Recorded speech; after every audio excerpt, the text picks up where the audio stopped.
Eh bien salut tout le monde, c'est AZK, nouveau format de vidéo. Aujourd'hui je vais passer en revue le protocole Level et on va voir si c'est un protocole intéressant, si ça vaut le coup aussi de farmer un airdrop.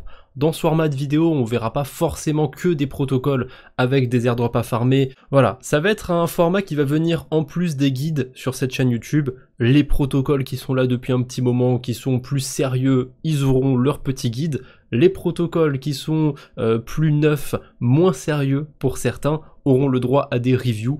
Et on commence du coup par Level, un protocole avec un stablecoin, il y a même deux stablecoins plus précisément. Le premier c'est le Level USD. Donc c'est un stablecoin qui va être backé par de l'USDC, de l'USDT, on va en parler un peu plus en détail, et on a une version stakée de ce stablecoin qui va permettre de générer du rendement, et il y a déjà un truc intéressant, c'est que le rendement de ce S-Level USD est de 9,25% APY, c'est pas mal du tout, et je vais vous expliquer d'où vient le rendement, comment ça se fait qu'il a un rendement aussi élevé. En ce moment, si je vais sur AAV, j'ai du 3% d'intérêt. Si on va chez Ethena, qui ont une stratégie en delta neutre par exemple, eux ils proposent du 4-5% d'intérêt, les protocoles similaires à Ethena ils sont pas mieux. On a même un historique d'ailleurs du rendement du S-Level USD par rapport à AAV, Ethena et Sky. Et globalement, Level arrive à avoir un meilleur rendement que les autres. Et comment ils font? Il y a une petite astuce, on va dire. Il y a quelque chose qui favorise le rendement chez Level, c'est le fait qu'il n'y ait pas tout le monde qui aille staker ces Level USD, qui aille staker le stablecoin du protocole. Actuellement, la market cap, donc la quantité de Level USD en circulation est de 157 millions à peu près, et il n'y en a que 47 millions qui sont déposés dans le module de stake. Donc ça veut dire qu'il y a un tiers, même pas, un peu moins d'un tiers de ces stablecoins qui sont déposés. Et quand on va voir le collatéral, quand on va voir le côté transparence, en fait, la plupart des stablecoins, c'est même pas la plupart, hein, c'est quasiment tous les stablecoins sont déposés sur Symbiotic, mais en fait c'est des AUSDC, des AUSDT, donc des stablecoins déposés sur AAV qui sont déposés à leur tour sur Symbiotic. C'est ça qui compose le collatéral, en tout cas le gros du collatéral du stablecoin Level. On peut le voir, hein, c'est 98% du collatéral. Donc comment ça se fait qu'en allant utiliser un protocole comme AAV, je vous l'ai dit hein, dans le début de cette vidéo, AAV génère 3% d'intérêt sur ces stablecoins, comment ils font pour donner 9%? Eh ben c'est mathématique. S'il y a à peu près un tiers des personnes qui déposent dans le module de staking, eh bien ça veut dire que un tiers des utilisateurs vont profiter du yield de l'entièreté des liquidités. Donc leur rendement est multiplié en quelque sorte grâce à ça. Si d'un coup il y a le double de liquidités en fait qui viennent s'ajouter dans le module de staking, ils pourront pas tenir 9%. Le rendement va forcément diminuer, probablement autour de 4-5%. Hein. Tiens, ça s'alignerait bien en plus avec ce qu'il y a chez Ethena et compagnie. Donc il y a toujours un truc qui revient sur la DeFi pour moi, c'est que les taux, les rendements ont tendance à s'aligner un petit peu partout sur la DeFi. Donc pour l'instant on a 9% chez Level, c'est encore un protocole jeune, un protocole assez récent. Je pense que s'ils tiennent dans le temps, ils vont finir par se stabiliser, un peu comme tous les autres protocoles, et on aura un rendement qui devrait être assez proche de celui d'Ethena. Après, peut-être qu'au moment où il se sera stabilisé en quelque sorte, qu'il se sera rapproché des autres protocoles, peut-être que d'ici là, les autres protocoles généreront 10%, généreront 2%, j'en sais rien, mais ça m'étonnerait qu'il reste aussi supérieur aux autres longtemps. Ça s'explique juste parce qu'il n'y a pas une grosse quantité de ces stablecoins qui sont stakés, donc qui vont générer leur plein potentiel, on va dire. Il y a un truc par contre qui me chagrine un peu sur le protocole Level, c'est que on a un mécanisme de mint, c'est-à-dire que je peux apporter des USDC et récupérer, hein, comme ça, minter des nouveaux stablecoins, des Level USD. Le souci, c'est qu'il n'y a pas de mécanisme de rédemption. Je peux pas faire le chemin dans l'autre sens. Je peux pas aller sur le protocole Level et échanger mes Level USD contre des USDC ou des USDT qui sont dans le collatéral. Et pourtant, quand on regarde l'onglet Transparency, quand on regarde ce qu'il y a dans les réserves, la manière dont c'est fait, il y a une grosse partie des tokens qui est déposée sur AAV et Symbiotic, mais c'est un collatéral qui est pas vraiment bloqué. Je suppose que ils peuvent facilement récupérer des liquidités depuis ces protocoles, et de toute façon il y a quand même un petit peu de liquidité qui traîne dans les réserves en USDC et en USDT, donc il y aurait largement la place pour moi, hein, si j'ai 500 stablecoins sur le protocole, j'aurais largement la place de récupérer le collatéral, parce qu'actuellement il y a 3 millions d'USDC et d'USDT qui traînent juste sur les portefeuilles de level. Sauf que il n'y a pas ce mécanisme de rédemption. Ce qui me chagrine encore plus, c'est que quand on va dans la documentation, ils nous parlent de ce mécanisme de rédemption et ils nous disent même que le mécanisme de rédemption est actuellement autorisé, que c'est actuellement faisable d'utiliser ça, de faire des rédemptions sur le protocole. Sauf que j'ai cherché absolument partout, peut-être que je suis stupide, que j'ai pas trouvé où c'était. Je vous incite à retourner le site de votre côté, me dire hein, peut-être si je me suis gouré, mais j'ai pas trouvé de mécanisme de rédemption. Et j'ai été plus loin que ça. J'ai essayé de minter des LVLUSD, enfin j'ai même pas essayé, je l'ai fait, j'ai minté des LVLUSD pour voir avec quel smart contract j'allais interagir. Ensuite, j'ai été retrouver ce smart contract sur Etherscan et j'ai vu que toutes les transactions qu'il y avait avec ce smart contract, c'était des transactions de mint. Il y a personne qui va racheter, qui va utiliser le mécanisme de rédemption autour de ce stablecoin. Et là, je vous fais du blabla, mais je vous montre pas la preuve sur Etherscan.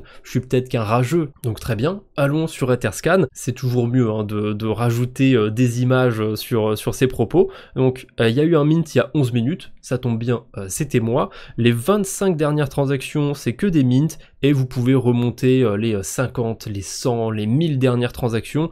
Vous allez voir que des mints.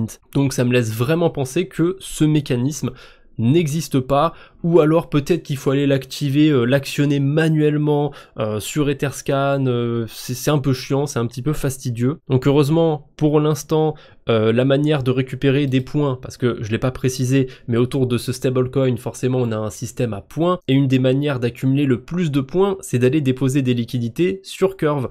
Forcément, on va retrouver pas mal de liquidités sur la pool Level USD USDC, donc c'est cool. Ça veut dire que si je suis exposé au stablecoin du protocole, il y a des liquidités sur Curve, donc je vais pouvoir échanger, sortir du stablecoin level grâce à ces liquidités. Mais le problème, c'est que s'il y a beaucoup de monde qui veut sortir, qui veut échanger ses levels USD. Actuellement sur Curve, il y a 6 millions de TVL. On va même aller sur la pool de liquidité, je pense que si je clique là, ça va m'emmener directement sur la pool. Actuellement dans la pool de liquidité, il y a 5 millions et des poussières de level USD et 5 millions et des poussières d'USDC. Ça veut dire que s'il y a des baleines qui veulent sortir de level USD, admettons qu'elles aient 10 millions de dollars en level USD. Si elles veulent toutes vendre leur stablecoin, parce qu'il n'y a pas de mécanisme de rédemption, si elles veulent toutes sortir du protocole pour aller faire autre chose, eh ben, il va y avoir un problème. Si elles ont 10 millions de level USD et qu'il n'y a que 5 millions d'USDC dans cette pool de liquidité, comment elles vont pouvoir échanger ça en un pour un? C'est pas possible. Donc en fait, les premières baleines qui vont vendre des levels USD, qui vont échanger plutôt leur level USD contre des USDC, elles vont faire baisser la valeur du level USD. Et plus il y a des baleines qui vont vendre, qui vont échanger leur stablecoin, plus ça va diminuer la valeur de ce stablecoin. À ce moment-là, peut-être qu'ils vont enfin activer le mécanisme de rédemption. Comme ça, il y a des gens qui vont voir que, oula, le LVL USD, son prix a baissé, mais je peux l'échanger en 1 pour 1 sur le site. Donc il y a des gens qui vont en acheter à 90 centimes ou je ne sais quel prix, on s'en fout, c'est qu'une hypothèse, qu'une théorie que je suis en train de faire. Mais voilà, ils en achètent à ce prix-là, ils vont sur le site, ils utilisent le mécanisme de rédemption et en général avec ces mécanismes de rédemption, il faut attendre quelques jours pour récupérer le collatéral, mais ils ont fait un arbitrage. Ils ont acheté, disons, des LVL USD à 90 centimes et ils ont récupéré 1 dollar par stablecoin grâce au mécanisme de rédemption. Et quand il n'y a pas de mécanisme de rédemption, du coup, il n'y a pas d'arbitrage faisable et ça peut être très très très vicieux comme mécanisme. Je vais vous donner un exemple parce que c'est l'actualité. On a le stablecoin de chez Synthetix, le SUSD, qui n'a pas de mécanisme de rédemption, donc il n'y a pas d'arbitrage faisable sur leur stablecoin. Forcément, s'il n'y a pas d'arbitrage faisable sur le stablecoin, le truc s'écroule. Il est récemment descendu vers les 60 centimes, si je dis pas de bêtises. Ouais, 68 centimes d'après CoinGecko. Je pense que on-chain c'est même descendu plus bas encore. et c'est une catastrophe. Depuis plus d'un mois, il a 98 centimes et il fait que de baisser. Là, il est même rendu à 78 centimes au moment où j'enregistre ma vidéo. Peut-être qu'il y a des baleines qui vont en acheter pour essayer de jouer un arbitrage, hein. Vous voyez, il est descendu à 68 centimes, il est remonté quasiment instantanément à 80 centimes. Il y a des gens qui ont joué l'arbitrage, parce que c'est pas un énorme stablecoin, il pèse 25 millions de dollars. Donc oui, c'est jouable, mais c'est quand même vachement risqué ce genre d'arbitrage. Parce qu'il n'y a rien qui me garantit, même si le stablecoin, il y a du collatéral derrière, je pourrais pas le récupérer, ce collatéral. Donc même si le stablecoin est collatéralisé, bah, il n'y a rien qui me garantit que moi, en achetant ce stablecoin, je vais récupérer 1 $. C'est ça le gros problème. C'est ça le problème à ne pas avoir de mécanisme de rédemption. Et ce que j'aime pas chez Level, c'est que d'après leur documentation, il doit y avoir un mécanisme de rédemption, mais n'y est pas. Ensuite, hein, pour ce qui est de la version stakée, le yield, on l'a vu, hein, il génère 9% d'intérêt. C'est parce que il n'y a pas tous les stablecoins qui sont stakés, mais tous les stablecoins, en tout cas 98%, génèrent des intérêts. Donc, au final, est-ce que c'est intéressant à farmer ou pas ce protocole Level? J'aurais tendance à dire que oui et non, ça va dépendre de votre profil. Déjà, il y a un truc qui est éliminatoire, j'aurais dû le dire d'ailleurs depuis le début de cette vidéo, mais pour l'instant ce stablecoin n'est que sur Ethereum. Et les frais, même si en ce moment les frais ont bien baissé sur Ethereum, il y a moins d'activité, c'est moins virulent, donc en général c'est pas hyper cher de faire des transactions sur Ethereum, ça a quand même un impact. Donc oui, on va pas aller farmer sur ce protocole avec 100 $, avec 200 $, peut-être avec 500, voire 1000 $ minimum, là c'est jouable. C'est déjà la première contrainte qu'il peut y avoir. D'un côté, quand même un petit avantage, c'est que c'est pas un protocole qui est énormément farmé. D'après le site, il y a 15 000 utilisateurs, donc je suppose qu'il y a 15 000 adresses qui détiennent du Level USD, et quand on va dans l'onglet Earn, il n'y a que 906 stakers, a priori 906 personnes qui détiennent, enfin pas personnes, 906 adresses qui détiennent la version stakée de ce stablecoin. Donc ouais, ça n'a pas l'air d'être énormément farmé, mais il y a quand même pas mal de chances que ce soit un airdrop linéaire. Donc à nouveau, voilà, encore un petit aspect négatif, si c'est un airdrop linéaire, bah, il vaut mieux avoir beaucoup de liquidité. Donc, si on est une baleine, qu'on est confiant, qu'on n'a pas peur du fait qu'il n'y ait pas ce mécanisme de rédemption, j'ai envie de vous dire pourquoi pas. Quand on regarde aussi comment on peut farmer des points, bah en déposant des liquidités sur Curve, on peut farmer un max de points. Par contre, je crois pas qu'il y ait, il n'y a pas vraiment d'intérêt. En fait, quand on vient déposer sur Curve, on va pas générer beaucoup de rendement. Il y a moyen de générer du rendement avec la version stakée. La version stakée, on peut pas en faire grand chose. Il y a une pool de liquidité sur Pendle éventuellement. On peut générer quand même, non, je suis une mauvaise foi, on peut générer des rendements sympathiques avec le stablecoin de Level et générer des points en même temps. Mais c'est un cas ultra précis, il faut aller s'exposer à la pool de liquidité sur Pendle ou à la pool de liquidité sur Spectra. C'est vraiment le seul moyen de générer à la fois du yield et des points, parce que on peut éventuellement le faire aussi sur Morpho. On peut déposer des levels USD stakés sur Morpho et emprunter des USDC, mais là le multiplicateur de points est 2 x 3, alors que sur Pendle et Spectra le multiplicateur est 2 x 20. Donc si on veut farmer les points, vaut mieux aller sur ces protocoles là. Peut-être qu'on pourra farmer un tout petit peu plus de yield en faisant une boucle sur Morpho, mais je suis pas sûr que ce soit que ça vaille le coup de prendre le risque de faire une boucle d'emprunt quand on peut juste choper plus de points. Dans tous les cas, on va être exposé au stablecoin, donc si on n'a pas envie de s'exposer à un stablecoin qui n'a pas de mécanisme de rédemption, bon bah c'est déjà éliminatoire. Là j'essaye de pousser pour ceux qui regarderaient ce qu'il y a à faire sur cet écosystème.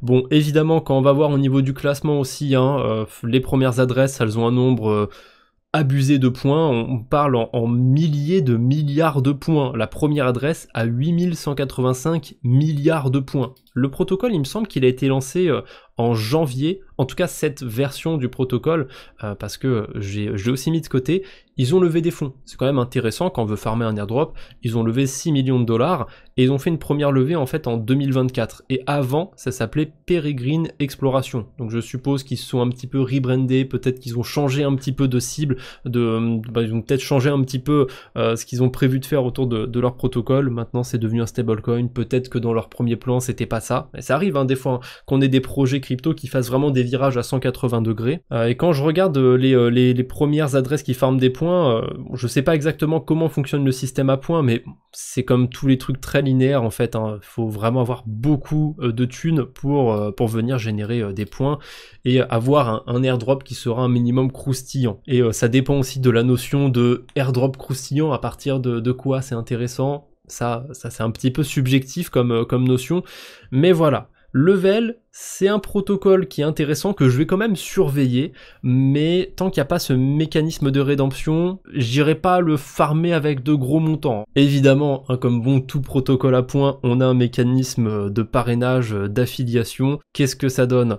Si j'invite mes amis, je peux avoir 12,5% de leur XP et chaque ami référé recevra un bonus de 30% d'XP. Ah, ça va, au moins c'est positif dans les deux sens, mais si vous farmez dans votre coin, bah, je vous invite plutôt à utiliser 2 portefeuilles et à vous auto-référer, à utiliser votre propre lien d'affiliation. Bref, c'est tout pour cette première DeFi review sur le protocole Level. N'hésitez pas à me proposer d'autres protocoles qui pourraient avoir le droit à ce format de vidéo. J'en ai déjà un dans mon viseur, je pense faire un format similaire sur le protocole de trading Vest Exchange. Je vois que c'est pas mal populaire en ce moment sur Twitter, donc j'ai envie de voir si c'est aussi intéressant que ça, si ça vaut le coup d'être farmé ou au moins d'être utilisé pour faire du delta neutre, ce genre de stratégie. Je suis assez curieux d'aller jeter un œil sur Vest Exchange, donc proposez des protocoles, hein, ça peut être de tout, tant que c'est dans la DeFi évidemment, ça m'intéresse. Allez, je ne vous embête pas plus pour aujourd'hui, on se retrouve bientôt j'espère, d'ici là portez-vous bien, salut tout le monde.